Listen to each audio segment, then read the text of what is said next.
Hello, good morning, नमस्ते। This is संभव Kumar from Aditya classes. जैसा कि हम लोग ने इस चैप्टर में बहुत कुछ डिस्कस कर चुका है कि वाटर रिसोर्स कितने अवेलेबल हैं अर्थ पे, और उनके डिप्लीशन के लिए वेरियस रीजन क्या था, फिर उनके मैनेजमेंट के लिए किस तरीके से मल्टीपर्पज़ डैम के बारे में कल डिस्कस किया है। उसके भी एडवांटेजेस एंड डिसएडवांटेजेस क्या क्या थे। कल हम लोगों ने एडवांटेजेस देखा, आज हम लोगों को डिसएडवांटेजेस देखना है। ठीक है, तो आज हम लोग बात करेंगे negative impacts of building big dams. ठीक है, तो चलिए हम स्टार्ट करते हैं इस चैप्टर को। बहुत ही प्रिसाइजली और बहुत ही इलेबोरेट करके कवर करना है, एक एक पॉइंट का डिस्कशन करना है हम लोग को।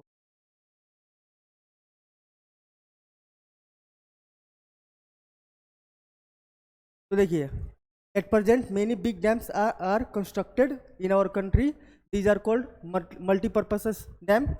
ये चीज़ तो आप लोगों को समझ में आ गया होगा ना कि मल्टीपर्पसेस क्यों क्यों बोला जाता है, इसको मल्टीपर्पस डैम क्यों बोला जाता है। जैसे इसके पॉजिटिव कॉन्सिक्वेंस हम लोग देखे थे कि इसमें से हम लोग कैनाल निकाल सकते हैं। मतलब जो रीजन है जहाँ पे वाटर स्कैसिटी है, वहाँ पे इस डैम का पानी जो होता है उसको पहुँचाया जा सकता है। पहला बात, वाटर नेविगेशन कर सकते हैं, जो कि चीपेस्ट फॉर्म ऑफ ट्रांसपोर्टेशन हो सकता है, human as well as goods का। ये हम लोगों ने कल बात किया हुआ था बहुत अच्छे तरीके से। फिर हम लोग एज ए टूरिस्ट स्पॉट भी इसको डेवलप कर सकते हैं। वहाँ पे कल मैंने आप लोगों को बताया था कि अगर कोई भी प्लेस होता है जो टूरिस्ट स्पॉट बनता है, वहाँ पे छोटे मोटे बिजनेस सेटअप हो जाते हैं। ठीक है, उनका भी लाइफ टाइम बहुत अच्छे से कट जाता है उस बिजनेस से। वो बिजनेस करेंगे, उससे अर्निंग करेंगे, फिर इन्वेस्ट करेंगे, तो मार्केट में जो मनी सर्कुलेशन भी बढ़ता है। मनी सर्कुलेशन आपको इकोनॉमिक्स में पढ़ना है बहुत अच्छे तरीके से, बस मतलब एक ब्रीफ इंट्रोडक्शन दे दे रहे हैं हम यहाँ पे। तो मल्टीपर्पज़ डैम था, इलेक्ट्रिसिटी का प्रोडक्शन हम लोग करते थे, जनरेशन ऑफ इलेक्ट्रिसिटी होता था। इलेक्ट्रिसिटी प्रोडक्शन होगा तो क्या होगा, इलेक्ट्रिसिटी प्रोडक्शन से इंडस्ट्रीज़ को इलेक्ट्रिसिटी मिलेगा, आपके हाउस होल्ड को इलेक्ट्रिसिटी मिलेगा। आपको तो पता ही होगा कि इलेक्ट्रिसिटी कितना इसेंशियल है आपके लाइफ के लिए। अगर इलेक्ट्रिसिटी नहीं रहता तो हो सकता है कि हम आपको पढ़ा भी नहीं पाते यहाँ से। कितना ईजी हो गया इलेक्ट्रिसिटी के कारण। तो इलेक्ट्रिसिटी का प्रोडक्शन भी कराया जाता है। वाटर फॉर इरिगेशन, मैंने आपको बताया था कि कैनाल सिस्टम है, जो कैनाल ड्रॉ किया जाता है वहाँ से। और कल मैंने आपको बहुत ही अच्छे तरीके से डिस्कस किया हुआ था किस तरीके से हायर एल्टीट्यूड से लोअर एल्टीट्यूड तक एक एल्टीट्यूडनल डिफरेंस जो होता है, वहाँ से पानी का फ्लो करा के आपको, मतलब मान लीजिए जैसे ये वाटर आ रहा है और यहाँ पे हम लोग डैम कंस्ट्रक्ट किए, ठीक है, तो ये हायर एल्टीट्यूड पे है, तो यहाँ पे कोई लोअर एल्टीट्यूड है तो यहीं से यहीं तो कैनल ड्रॉ कर सकते हैं ना। ये वाला पानी तो इधर ही आ सकता है। मान लीजिए यहाँ से कोई हायर एल्टीट्यूड यहाँ पर रहता है, तो क्या लोअर एल्टीट्यूड से हायर एल्टीट्यूड की तरफ पानी जा सकता है? ग्रेविटी के अगेंस्ट कुछ कोई भी चीज़ काम करता है? ऐसा होता है कि हम लोग यहाँ से जो बॉल को ड्रॉप करेंगे वो ऊपर की तरफ चला जाए, ऊपर की तरफ जाएगा अनटिल एंड अनलेस, जब तक कोई एक्सटर्नल फोर्स उसको नहीं नीचे से धक्का दिया जाएगा। ठीक है, तो ये वाला हम लोगों ने डिस्कस किया हुआ था अच्छे से। इंडस्ट्रियल यूज़ के लिए बता दिए, वाटर का होता है इलेक्ट्रिसिटी पर्पस के लिए और प्रोडक्ट फॉर्मेशन के लिए। बहुत सारे मशीनरी रन करती हैं, मशीनरी को कूल रखने के लिए कूलेंट का यूज़ किया जाता है। तो कूलेंट के यूज में वाटर का यूज एक इसेंशियल है। वहाँ पे वाटर जाता है, वाटर जब होल प्रोडक्शन प्रोसेस में इन्वॉल्व होता है तो उस वाटर में कुछ assimilation of waste by product होते हैं जो जो कि पोल्यूशन काउज करते हैं water as well as human के लिए और इन्वायरमेंट के लिए टोटल। ये हम लोगों चीज़ ने डिस्कस किया था। अब हम लोग वेरियस नेगेटिव कॉन्सिक्वेंस देखते हैं यहाँ पे। पहला तो है damming of rivers, regulating their flow result, एक मिनट मिटा लेते हैं हम। Regulating their flow result in excessive sedimentation. मैंने आपको बहुत अच्छे तरीके से कल बताया हुआ था कि जो रिवर का जो कैरेक्टरिस्टिक्स है वो सॉइल इरोजन भी करता है और सॉइल डिपोजिशन भी करता है। जैसे हम लोग इसे forest and wild life resources में हम लोगों ने देखा था एलुवियल सॉइल। एलुवियल सॉइल क्या है? वो एलुवियल सॉइल के भी दो सॉइल देखे थे हम लोगों ने, बांगर सॉइल एंड खादर सॉइल। तो वो जो जब रिवर का कोर्स यहाँ पे आता है तो रिवर अपने साइड बाय साइड ये करता है, डिपोजिशन भी करता है। ठीक है, जो एलुवियल सॉइल का होता है न्यू सॉइल होता है, डिपोजिशन भी करता है। ये हम लोगों ने बहुत अच्छे से एलुवियल सॉइल में पढ़ लिया था। और जो डिपोजिशन न्यू सॉइल होता है उसको खादर सॉइल कहते हैं। ये हम लोगों ने अच्छे से डिस्कस किया हुआ था। तो ये क्या होगा, अगर हम लोग कोई भी वाटर बॉडी आ रहा है, यहाँ पे अगर हम लोग डैम करते हैं तो मान लीजिए ये वाटर बॉडी है और इसको हम लोग ये देखते हैं वर्टिकल व्यू में देखते हैं, सोचिए कि ये ऊपर से देख रहे हैं तो हम लोग को ऐसा दिख रहा है, बर्ड आई व्यू है ये। और हम लोग साइड से देखें तो ये डैम है, ऊपर से दिख रहा है। तो इसके साथ सेडिमेंट आते होंगे, सेडिमेंट आके यहाँ पे डिपोजिशन कर जाते होंगे, सेडिमेंट ये वाला एरिया में सेडिमेंट डिपॉजिट करते होंगे। तो ये जो सेडिमेंटेशन डिपोजिशन होगा तो फर्दर अगर जितना सेडिमेंटेशन होते जाएगा, इसका हाइट तो इंक्रीज का होते जाएगा। हाइट जब इंक्रीज होते जाएगा तो एक फैक्टर हम लोग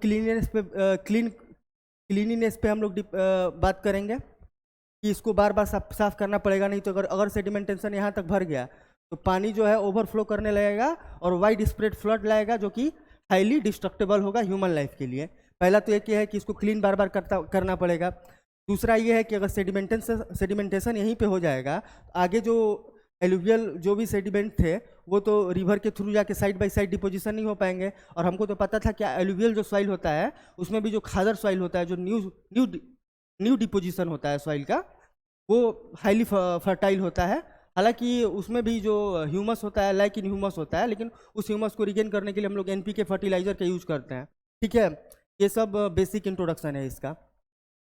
तो ऑब्वियस सी बात है कि अगर सेडिमेंटेशन यहीं पे हो गया, अगर फ्लो को ऑब्स्ट्रक्ट कर दिए तो आगे इसका सेडिमेंटेशन नहीं जा पाएगा। ठीक है, सेडिमेंटेशन जब नहीं जा पाएगा तो एग्रीकल्चरलिस्ट के लिए, जो फार्मर हैं, जो पीजेंट हैं, जो टीनेंट्स हैं, तो उन लोगों के लिए तो दिक्कत की बात है, क्योंकि फार्म प्रोडक्टिविटी फर्दर डिक्रीज हो जाएगी। और जो अगर हम लोग फर्टिलाइजर का यूज करेंगे तो लैंड का डिग्रेडेशन भी होगा और लैंड का जो प्रोडक्टिविटी होगा फर्दर फ्यूचर में डिक्रीज हो जाएगा। तो यही वाला चीज इसमें बताया गया है कि excessive sedimentation at bottom of the reservoir, this में हैम्पर एक्वेटिक लाइफ। हाँ, और ये एक्वेटिक लाइफ को भी ये करता है। मान लीजिए कोई मछली माइग्रेट करती है अपने नॉर्मल कोर्स में, ठीक है, उसको जाना था इधर से, अगर ये नहीं बना रहता तो आराम से अपना फ्लो करती और चली जाती। और यहाँ पे जब अगर मल्टीपर्पज डैम बनेगा तो यहाँ पे जो एक्यूमुलेशन ऑफ जो एक्वेटिक लाइफ होगा वो ज़्यादा हो जाएगा। तो यहाँ पे अगर आप लोगों को तो ये पता ही, आप लोग को ये बताए थे कि मान लीजिए कि एक ब्रेड है, ब्रेड का टुकड़ा है और उसको खाना चाहता है श्याम। ठीक है, श्याम खाना चाहता है। अगर एक आदमी है तो इसको पूरा का पूरा ब्रेड मिल जाएगा। यही मान लीजिए एक राम आ गया, एक राहुल आ गया, ठीक है, इस टाइप से 3-4 लोग आ गए तो इसका फर्दर डिवीजन हो जाएगा। मतलब जितना भी पॉपुलेशन बढ़ते जाएगा, रिसोर्स का जो एक्सेस होगा उतना ही रिड्यूस होते जाएगा। ठीक है, तो अगर एक्वेटिक लाइफ यहाँ पे ज़्यादा एक्यूमुलेट हो गए तो यहाँ पे उन लोगों को खाने के लिए जो प्रोडक्ट है सब में नॉट इक्वली डिस्ट्रीब्यूटेबल। मतलब यहाँ पे एक मछली थी पहले, ठीक है, तो धीरे धीरे जब फ्लो को रिड्यूस किया जाएगा तो यहाँ पे लाखों मछलियाँ आ जाएंगी तो खाएंगी क्या वो? तो खाने का भी कमी हो जाएगा उन लोगों के लिए, क्योंकि फर्दर जिस तरीके से ये ब्रेड डिस्ट्रीब्यूट हो गया लोगों को बढ़ने के लिए, लोग जैसे बढ़ गए तो फर्दर ब्रेड का मतलब ये हो गया, डिस्ट्रीब्यूशन हो गया। उसी तरीके से जो इन लोगों का फूड होता है वो भी डिस्ट्रीब्यूट हो जाएगा, जो इन लोगों के लिए हार्मफुल है। और ये अपना नेचुरल पाथ जो होता है आराम से अपना जाती, ये नहीं बना रहता तो इधर जाती, जहाँ पे जाने का मन होता है। इन लोगों को पर्सनल लिबर्टी रहता है इधर उधर जाने के लिए, लेकिन ये हम लोगों के कारण रेगुलेट हो गया इनका फ्लो, ये है। तो यही इस तरीके से मतलब जो मल्टीपर्पज डैम होते हैं एक्वेटिक लाइफ को हैम्पर करते हैं। पहला हो गया their migration to the other water bodies. वहीं बताया कि अगर आगे जाती तो डिफरेंट वाटर बॉडीज में जाती, लेकिन वो नहीं जा पाएंगी। ठीक है, ये पॉइंट अच्छे से डिस्कस कर लिया हम लोगों ने। Building of dams result in the submergence of land and vegetation, this result in the decomposition of vegetation. देखिए हम कितनी बार आपको बता चुके हैं कि जब भी हम लोग सोशल साइंस पढ़ते हैं तो मल्टी डायमेंशनल एस्पेक्ट पढ़ते हैं। अगर यहाँ पे हम लोग बोल रहे हैं कि अरे यार इंडस्ट्री लगवाएंगे तो वाटर बॉडी पोल्यूटेड होगा, जब इकोनॉमिक्स पढ़ेंगे तो हम लोग खुद बोलने लगेंगे अरे इंडस्ट्री लगाओ, एम्प्लॉयमेंट नहीं मिल रहा है, वो भी लेबर इंटेंसिव इंडस्ट्री को सेटअप करने के लिए। वो फर्दर आपको इकोनॉमिक्स में हम ही पढ़ाएंगे, आपको बहुत अच्छे तरीके से उस पर भी बात किया जाएगा। तो कभी भी अगर हम लोग सोशल साइंस पढ़ते हैं तो मल्टीपल डायमेंशन में पढ़ते हैं। मल्टीपल डायमेंशन में पढ़ के जो भी सस्टेनेबल ग्रोथ होता है, जो ज़्यादा ह्यूमन के लिए ज़्यादा हेल्पफुल हो सकता है, उस अप्रोच को फॉलो करते हैं। इसलिए पढ़ना हम लोग को सब कुछ है। ये मल्टीपर्पज़ डैम बनाए हम लोग क्यों बनाए? वाटर मैनेजमेंट करने के लिए। वाटर मैनेजमेंट के लिए करने के लिए जब मल्टीपर्पज़ डैम बनाए तो हम लोग सोचे कि अरे बेटर वाटर मैनेजमेंट होगा, लेकिन इस मल्टीपर्पज़ डैम का भी निगेटिव कॉन्सिक्वेंस है। वो निगेटिव कॉन्सिक्वेंस हम लोग ये अच्छे से डिस्कस कर रहे हैं यहाँ पे। तो building of dams, submergence apply, कल आप लोग को बताया था हमने कि मान लीजिए ये बर्ड आई व्यू में देख रहे हैं, ये है हमारा डैम और इधर से आ रहा है पानी, ठीक है। पानी जब आ रहा है, जब यहाँ पे डैम बना देंगे तो फर्दर आगे मूव नहीं कर पाएगा। आगे मूव नहीं कर पाएगा तो यहाँ पे कलेक्ट होने लगेगा। कलेक्ट होने लगेगा तो इस जो भी रिजर्वायर होगा उसका विड्थ तो बढ़ते जाएगा। आप लोगों को तो इतना तो समझ में आ रहा होगा कि अगर कोई वाटर को कलेक्ट कर देंगे एक जगह पे तो उसका विड्थ बढ़ते जाएगा। तो विड्थ बढ़ते जाएगा तो इधर तो लैंड रहे होंगे ना, लैंड वेजिटेशन रहे होंगे, लैंड वेजिटेशन रहे होंगे, इधर भी लैंड वेजिटेशन रहे होंगे। ह्यूमन लाइफ भी इस रिजर्वायर के अगल बगल भी एग्जिस्ट करता होगा। जब ये जब वाइडन होगा तो ये लोग तो डूब जाएंगे ना, सबमर्ज हो जाएंगे यहाँ पे। तो इसी के लिए हम लोग देखेंगे कि इसके लिए ही जो ह्यूमन एजिटेशन होता है, जो पीपुल एजिटेशन होता है, नर्मदा बचाओ आंदोलन, टेहरी डैम आंदोलन, इस सब टाइप का आंदोलन भी हुआ है इस इश्यू को लेके। तो यही बस बोलने वाले थे कि नेगेटिव कॉन्सिक्वेंस ये है कि इसका जो कोर्स होगा, जो रिजर्वायर का विड्थ होगा वो वाइडन हो जाएगा और अपने साथ साथ लैंड और वेजिटेशन को अपने आप में सबमर्ज कर लेगा। हम लोग पॉजिटिव कॉन्सिक्वेंस में देखें थे कि अरे चलो ठीक है भाई, यहाँ तक का लैंड सबमर्ज हो गया तो यहाँ पे वेजिटेशन लगा देंगे, इस वाले पोर्शन में जो होगा यहाँ पे हम लोग वेजिटेशन को ग्रो कर देंगे। ये हो गया हमारा construction of large dams result in the displacement of villagers and communities. The villagers have to give up their land and their means of livelihood. ये वाला बात हम लोगों ने बहुत अच्छे से डिस्कसिंग कर लिया हुआ है कि फिर आपको बता दे रहे हैं, आपको इतना बार बता देंगे कि आप रट लीजिएगा इसको, आपको क्लास में ही याद हो जाएगा ये चीज़। यहाँ पे हम लोग डैम बनाए, ठीक है। डैम वही वाला पिछले वाला एग्जाम्पल, ये फर्दर एक्सटेंड कर रहा था। एक्सटेंड करने के साथ साथ अपने अंदर जो इसमें सबमर्जेंस हो रहा था लैंड और वेजिटेशन का, तो लैंड पे ह्यूमन एग्जिस्टेंस भी था। यहाँ पे लाइवलीहुड, यहाँ पे दुकान उकान वगैरह भी खोले होंगे वो लोग, उन लोगों का लाइवलीहुड चल रहा होगा। पेस्टोलिस्ट होंगे, एग्रीकल्चरलिस्ट होंगे, इसी लैंड पे कर रहे होंगे। ये लैंड तो डूब गया तो उनका लाइवलीहुड डिस्टर्ब हो गया। तब लाइवलीहुड तो यहाँ से तो इनको माइग्रेट करना पड़ेगा ना। तो मान लीजिए यहाँ से माइग्रेट करके ये लोग यहाँ पे आए तो उनको फिर से नया मेहनत करना पड़ेगा। मान लीजिए किसी का कोई शॉपकीपर था तो उसको नया शॉप खोलना पड़ेगा, उसके लिए कैपिटल का जरूरत पड़ेगा, पैसे लगेंगे। फिर कोई एग्रीकल्चरिस्ट था तो अपना फार्मलैंड बनाएगा, वो भी यहाँ का लैंड सरकार उसको देगी कि नहीं देगी, बहुत सारा दिक्कत है। वो हम लोग बाद में डिस्कस करेंगे इस चीज़ को लेके। और जो भी मतलब वेजिटेशन था, जो लोग मान लीजिए कोई प्लांटेशन करता है, कोई मैंगो प्लांटेशन का फार्मिंग कर रहा था, उसका अगर लैंड सबमर्ज हो गया तो उसको फिर से ये लैंड मिलेगा कि नहीं मिलेगा, गवर्नमेंट का क्या पॉलिसी है, क्या नहीं पॉलिसी है, गवर्नमेंट क्या बोल रही है। तो इस सभी चीज़ को लेके यहाँ पे लैंड का जो जितना भी शॉर्टेज हो जाएगा और मतलब उन लोगों के साथ जस्टिस हो पाएगा कि नहीं हो पाएगा, कोई ठीक नहीं है। तो ये वाला बात हो गया कि मीन्स ऑफ लाइवलीहुड अफेक्टेड हो जाता है लोगों का, क्योंकि डिस्प्लेसमेंट उन लोगों को करना पड़ता है, माइग्रेशन करना पड़ता है। यहाँ पे डिस्प्लेसमेंट काट के आप लोग माइग्रेशन भी लिख सकते हैं, माइग्रेशन लिख सकते हैं, ज़्यादा अप्रोप्रिएट वर्ड होगा ये, ठीक है। और आपको बता दिए, और आपको बता रहे हैं आगे का। ये देखिए यहाँ पे था, यहाँ पे है आपका large forest area also submerged because of the building of dams, this threatens our biodiversity. मतलब वहीं बताएं कि फर्दर वाइडन होगा, वाइडन होने के साथ साथ वहाँ पे वेजिटेशन रहा होगा, वेजिटेशन सबमर्ज हो जाएगा, फॉरेस्ट रिसोर्स लॉस्ट होगा। फॉरेस्ट रिसोर्स लॉस्ट होगा तो हम लोग को डिस्कस किया था कि फॉरेस्ट रिसोर्स जब लॉस्ट होता है किस तरीके से स्पीसीज का जो इकोलॉजिकल साइकिल होता है वो बिगड़ जाता है, इन्वायरमेंटल पोल्यूशन जो होता है इंक्रीज हो जाता है। और हम लोगों ने डिस्कस किया हुआ था कि हम लोग फॉरेस्ट से बहुत सारे रिसोर्सेज को एक्सट्रैक्ट करते हैं, जैसे हमारा मेडिसिन हो गया, जैसे हमारा वुड हो गया, जैसे हमारा बहुत सारे मेडिसिनल वैल्यू है, एक वाइल्ड लाइफ का वहाँ पे हैबिटेट भी होता है वहाँ पे बहुत अच्छे तरीके से, तो सारा डिस्टर्ब हो सकता है। ये मतलब पर्टिकुलर प्लेस पे है। अब मान लीजिए कोई कहीं से कोई बैडलैंड टोपोग्राफी है, बैडलैंड टोपोग्राफी मतलब यही होता है कि जहाँ पे हम लोग बहुत अच्छे से रह नहीं सकते, वहाँ से कोई रिवर आ रहा है, यहाँ पे डैम बना है, तो बैडलैंड टोपोग्राफी डूब ही गया तो क्या मतलब है हमसे, मतलब स्पेसिफिक जगह जगह पे डिपेंड करता है। जैसे नर्मदा बचाओ आंदोलन हुआ तो वहाँ पे जहाँ पे डैम बनाया गया वहाँ पे लोग रहते थे, अगर मतलब इसी को कहा जाता है कि इफेक्टिव मैनेजमेंट कहा जाता है। पर बैडलैंड टोपोग्राफी से कोई रिवर गुजर रही है, वहाँ पे हम लोग डैम बना दें तो वहाँ पे तो कोई दिक्कत नहीं है। था ही बैडलैंड, वो बैडलैंड जब था तो वो डूब ही जाए, हमको क्या मतलब है उससे। तो ये मतलब पर्टिकुलरली एक प्लेस पे डिपेंडेंट करता है कि वहाँ पे लोग रहते हैं कि नहीं है, फॉरेस्ट है कि नहीं है, इस तरीके से भी आप देख सकते हैं। ठीक है। Frequently water in large dam use for the benefit of urban population and rural population is often left out. This further widen the gap between the rich and the poor. अभी हम लोग डिस्कस करेंगे, आप लोग अब अभी तो यहाँ पे पटना में उतना वाटर का शॉर्टेज नहीं है, यहाँ पे तो हमको लगता है कि वाटर टेबल जो होगा वो ऑलमोस्ट 200 फीट्स पे है। अब दिल्ली विल्ली जाइएगा तो वहाँ पे ग्राउंड वाटर है ही नहीं। तो हम लोग अगर दिल्ली में ग्राउंड वाटर नहीं है, मान लीजिए दिल्ली है, ठीक है, और यहाँ पे यमुना रिवर ये कर रही है, फ्लो कर रही है। यहाँ पे मान लीजिए फर्दर कोई डैम बना दिए, हम डैम बना दिए तो यहाँ पे रिवर एक्यूमुलेट होगी और यहाँ से कैनाल सिस्टम निकाले और दिल्ली में पानी पहुँचा दिए। और जो यहाँ पे रूरल पॉपुलेशन था उन लोगों के लिए कुछ किए ही नहीं।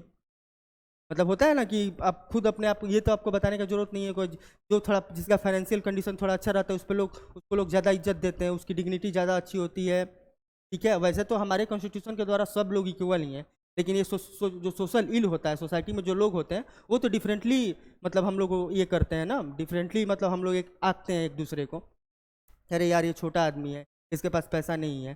तो उसी तरीके से सरकार का इग्नोरेंस हो जाता है एक रूरल पॉपुलेशन पे। यहाँ पे तो हम लोग कर दिए भाई, यहाँ पे कैनाल सिस्टम बना दिए, यहाँ के लोग मस्त पानी पहुँच रहा है यहाँ। ठीक है। और इधर वाले लोगों का आप तो सेडिमेंटेशन रोक दिए। यहाँ पे जो जितने भी फार्मर थे उनको एलुवियल सॉइल मिल नहीं रहा है भाई, क्योंकि सेडिमेंटेशन यहाँ पे हो गया। ठीक है। यहाँ पे मान लीजिए कोई फिशर कम्युनिटी रहता होगा, फिश तो सारा अक्यूमुलेट होकर यहाँ पे आगे फर्दर माइग्रेट कर ही नहीं सकती है। यहाँ पे फिशर कम्युनिटी भी जो होगा उसको, उसका भी लाइवलीहुड मतलब डेंजर में आ जाएगा। तो मल्टीपल इशू है इस चीज़ को लेके। चलिए आगे बोलते हैं। Dam which were initially built to control floods are now causing floods because of the sedimentation in the case of excessive rainfall. This release of water from the dams often floods area, cause damage to the lives and property. तो जान माल का नुकसान करता है। देखिए ये चीज़ हम आपको शुरुआत में ही बताए थे। देखिए वाटर आ रहा है, ये हमारा बर्ड आई व्यू है। ठीक है, मतलब हम लोग किसी चीज़ को, जैसे हम लोग ज़मीन देख रहे हैं तो ऊपर से देख रहे हैं नीचे की तरफ, ये हमारा बर्ड आई व्यू है। अगर हम लोग साइड बाय साइड देखेंगे तो वाटर टेबल कहीं यहाँ पर रहा होगा और ये हमारा वर्टिकल स्ट्रक्चर है, डैम है। इसके साथ हम लोगों को तो पता ही है कि रिवर जब अपने साथ, जब अपना रिवर के कोर्स में थ्रू आउट जब फ्लो करती है, अपने साथ सेडिमेंटेशन लेके आती है। ठीक है, सेडिमेंटेशन लेके आती है। अगर जब सेडिमेंटेशन लेके आएगी यहाँ पे, तो यहाँ पे सेडिमेंटेशन का एक्यूमुलेशन होने लगेगा। सेडिमेंटेशन जब एक्यूमुलेट करेगा, अगर इसको प्रॉपर इसका मैनेजमेंट नहीं किया गया, इसको इफेक्टिव मतलब रेगुलर इंटरवल पे इसको क्लीन नहीं किया गया, इसको मैनेज नहीं किया गया, तो सेडिमेंटेशन बढ़ते जाएगा, ये वाटर लेवल ऊपर की तरफ बढ़ते जाएगा। ये वर्टिकल हम बता रहे हैं, वर्टिकल। हम लोग ये मान लीजिए ये नदी बह रहा है ना, हम लोग यहाँ से देख रहे हैं इसको, और ये वाला हम लोग देख रहे हैं बर्ड आई व्यू देख रहे हैं, ऊपर से देख रहे हैं। तो ठीक है, अगर फर्दर इसका वाटर लेवल बढ़ता जाएगा, मान लीजिए बढ़ के यहाँ से आएगा, यहाँ पे आएगा, तो ये क्या करेगा, मान लीजिए डैम का हाइट ये है और डैम के ऊपर से ये ऐसे ऐसे फ्लो करने लगेगा। डैम के ऊपर से जो फ्लो करेगा तो ये अनकंट्रोलेबल हो जाएगा। कभी कभी तो हम लोग देखते हैं कि डैम में भी क्रैक आ जाता है। हमारे यहाँ भी कोसी डैम में क्रैक आया हुआ था, जिससे वाइड स्प्रेड फ्लड आया हुआ था। तो मतलब हम लोगों ने ये देखा कि किस तरीके से इसका प्रॉपर मैनेजमेंट नहीं करने से, इसको क्लीन नहीं करेंगे अगर हम लोग रेगुलर इंटरवल पे, तो सेडिमेंटेशन यहाँ पे होता जाएगा।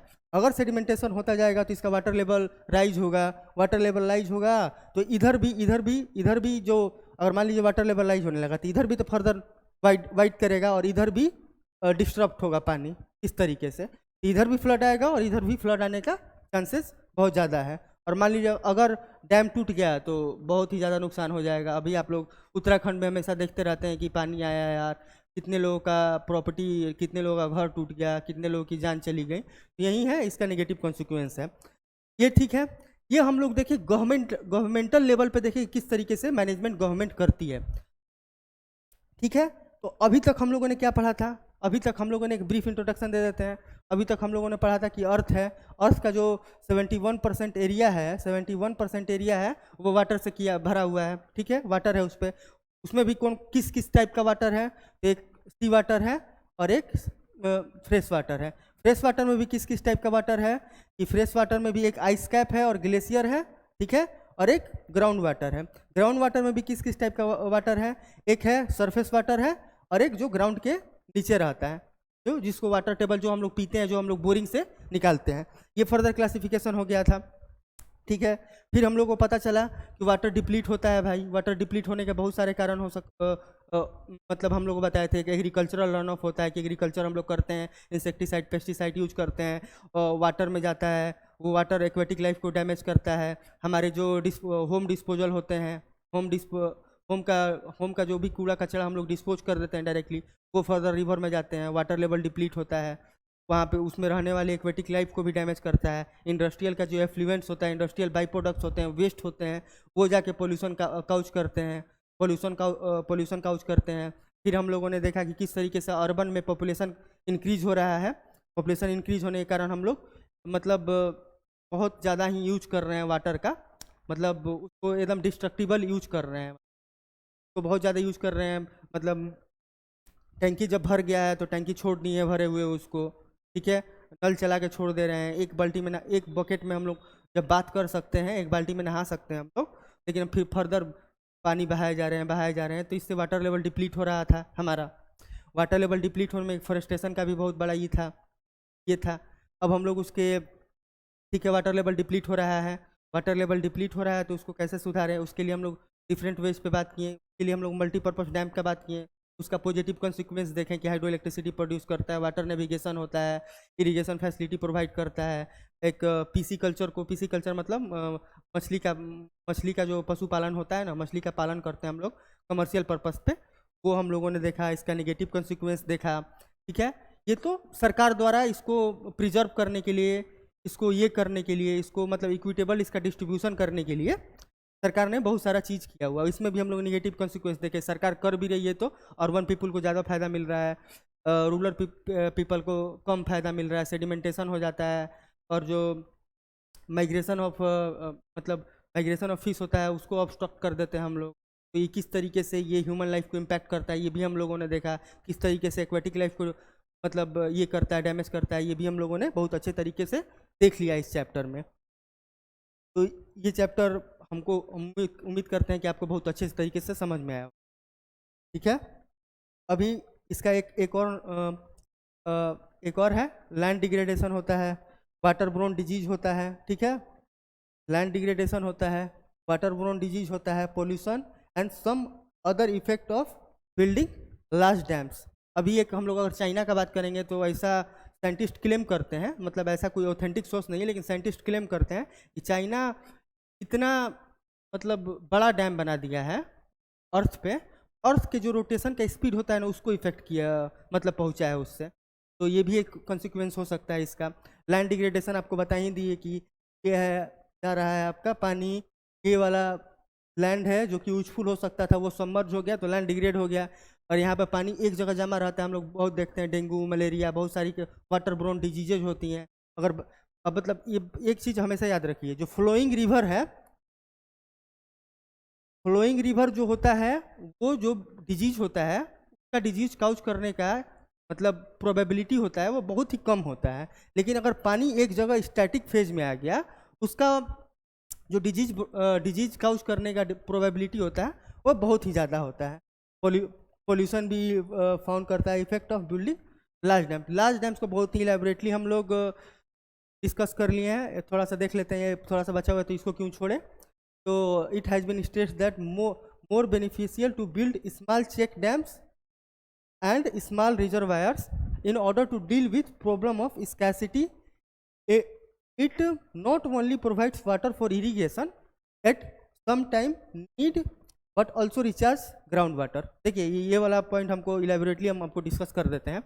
मान लीजिए ये वाला यहाँ पे पानी आया, यहाँ पे लार्ज डैम बना दिए, लार्ज रिजर्वायर कंजर्व हो गया। ये एक केस हो सकता है। या तो क्या करेंगे कि मान लीजिए ये रिवर है, ठीक है, रिवर का कोई ट्रिब्यूटरी था, इस रिवर का कोई ट्रिब्यूटरी था। अगर हम लोग ये रिवर का जो कोर्स होगा वो बहुत छोटा होगा और इसका विड्थ भी होगा जो बहुत छोटा होगा as compare to main river. आपको तो पता ही है कि आप लोग अभी नहीं पढ़े होंगे V shape valley, U shape valley, थोड़ा बहुत आप लोग को इंट्रोडक्शन मिला होगा। उसमें रिवर क्या करती है, मीनंडरिंग करती है। जिस तरीके से रिवर अपने मिडिल पाथ में जाती है, मिडिल फेज में जाती है, वाइडन करते जाती है अपने आप को। तो अगर ये वाइडन रिवर पे हम लोग डैम बनाते हैं तो बहुत ज़्यादा इन्वेस्टमेंट भी करना होगा, जो कि कैपिटल इंटेंसिव भी हो सकता है। अगर हम लोग छोटे रिवर पे यहाँ पे डैम बनाए और इस रीजन से हम लोग यहाँ पे अगर डैम बनाते हैं तो पानी मोस्ट प्रोबेबली यहाँ के नियर बाई लोगों को जाता है। और यहाँ पे डैम बनाएंगे तो यहाँ पे स्मॉल चेक डैम बनाएंगे तो यहाँ से रूरल जो पॉपुलेशन है उनको पानी मिलेगा, जो कि इस वाटर से यहाँ से पानी यहाँ पे लेके जाना इज क्वाइट टफ, लेकिन यहाँ से पानी यहाँ पे लेके जाना क्वाइट इजी, क्योंकि यहाँ पे लार्ज इन्वेस्टमेंट करना पड़ेगा, यहाँ पे स्मॉल इन्वेस्टमेंट करना पड़ेगा, और ये आसान भी है। और छोटे छोटे जो रूरल पॉपुलेशन है वहाँ पे इरिगेशन करने के लिए फैसिलिटी बढ़ाया जा सकता है। पहला तो ये हो गया। और मान लीजिए हम लोग क्या करें, ठीक है, स्मॉल चेक डैम नहीं बनाते हैं, कोई रूरल एरिया है, यहाँ पे हम लोग इस तरीके से एक पॉन्ड का मैनुअल तरीके से ये कर दिए, डिग किए, पॉन्ड डिग किए।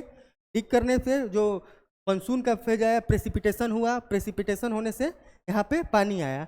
पानी आया तो ये वाला लैंड लेवल था, तो पानी आया तो इस पानी को इरिगेशन के लिए भी यूज किया जा सकता है, जो कैटल होते हैं उनको पीने के लिए भी यूज किया जा सकता है। लेकिन फर्दर ये क्या करेगा, जो लैंड होगा उसकी तरीके से उसमें जो लैंड होता है उसमें ये टीपेज होगा इसका, ये ऑब्जर्व करेगा लैंड। ऑब्जर्व लैंड क्यों करेगा, क्योंकि उसमें पोरेसिटी होती है, permeable rock, impermeable rock, porous rock, ये सब हम लोग देखेंगे क्यों सीपेज होता है इसका और किस तरीके से वाटर ग्राउंड वाटर रिचार्ज होता है। बस अभी आप इतना समझ लीजिए कि यहाँ पे पानी है तो अंदर की